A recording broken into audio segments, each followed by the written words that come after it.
Water the Elixir of Life by C.V. Raman. Summary of Water the Elixir of Life. C.V. Raman's essay Water the Elixir of Life emphasizes the critical importance of water as a natural resource essential for human civilization. He highlights the myriad benefits derived from water bodies, particularly rivers, and warns of the dire consequences that could arise from their depletion. Using the Nile River as an example, he illustrates how civilizations have flourished around water sources, with the Nile providing fertile soil for agriculture in Egypt.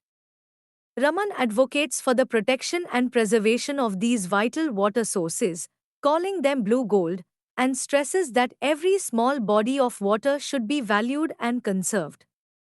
Raman's reflections extend beyond the immediate beauty and utility of water. He discusses the geological processes through which rivers shape landscapes, carrying silt that enriches soils. However, he also warns of the destructive potential of water through soil erosion, a significant issue in various regions, including India. He calls for proactive measures to manage and protect the land and water resources, such as terracing and afforestation, to mitigate erosion and enhance water conservation. Additionally, Raman emphasizes the interconnectedness of water conservation, agriculture, and economic development.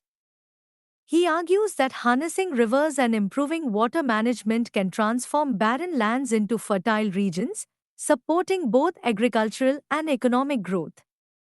He also points out the importance of developing internal waterways for transport and hydroelectric power, suggesting that a holistic approach to water resource management can yield extensive benefits for society. In conclusion, Raman's essay serves as a poignant reminder of water's foundational role in sustaining life and civilization. He advocates for a conscious effort to protect and utilize this precious resource wisely, underscoring its significance for future generations and the health of the planet.